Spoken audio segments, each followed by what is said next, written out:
Ensonga zino ez'ettaka ly'Obwakabaka, ettaka lya Kabaka okuzitegeera obulungi olina okuddamu emabegako ne weetegereza endagaano ya 1900. Abazungu bwe bajja wano mu Buganda ettaka ne baligabanyaamu ne balifuula ery'obuntu ng'omuntu ssekinnoomu asobola okubeerako n'obwannannyini. Ne bakyusa enkola eyaliwo ettaka lyonna bwe lyabeera nga ttaka lya Kabaka era nga yasalawo ng'abantu babeera ku ttaka eryo ku buyinza bwa Kabaka ate ng'ayambibwako abataka era ng'ayambibwako n'abaami.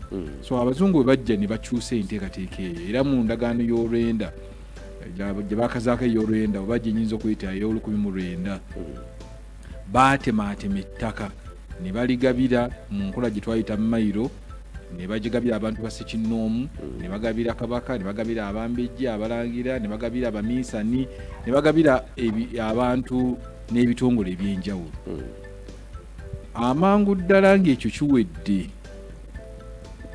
waaliwo enteekateeka eyayitira mu tteeka lye tuyita Official Estates Act, nga eryo etteeka lyajja kuluŋŋamya ettaka lyonna abantu lye baali balina naye nga balirina mu mbeera ya ofiisi ze balimu. Endagaano y'olwenda yagabira abantu ettaka Ssekinnoomu ku lwabo, naye erina ne be yagabira olwa ofiisi ze baalinga baddukanya. Okugeza nga gwe Kaggo, kitegeeza gw'omwami wa Kabaka mu ssaza Kyaddondo. Kaggo yafunanga ettaka ku lulwe ng'omuntu ate n'afuna n'ettaka nga Kaggo. Nabwe ekito bwe kyali ku baami abalala, Pookino, Kweba, Ssebwana, abaami bonna, era bwe kyali ne ku b'Amagombolola, era bwe kyali ne ku baami abasatu be tumanyi nnyo abaali abakulu, omuli Katikkiro, omuli Omuwanika, omuli n'Omulamuzi. Abo bonna baafuna ettaka ku lwabwe ng'abantu ate ne bafuna n'ettaka eri ofiisi ze balimu. Kyayambuka yadda okutuuka ku Kabaka, ne Kabaka eyaliwo yafuna ettaka.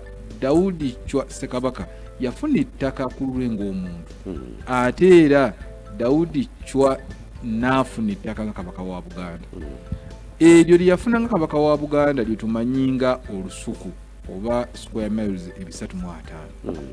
Embeera yasigala bw'etyo, era etteeka eryo lye njogeddeko erya Official Estates Act ne lijja okuluŋŋamya enkozesa n'enkola ku ttaka lino lye njogeddeko ery'obwami. So abantu abamu bawulira ebiriwo nga twawula ettaka tebayinza bitegeera okugyawo nga tubijjeeyo gye byatandikira, nti etteeka eryo lyalambika nti bonna abalina ettaka mu kiti kya ofiisi baalina bye batasobola ddikolerako.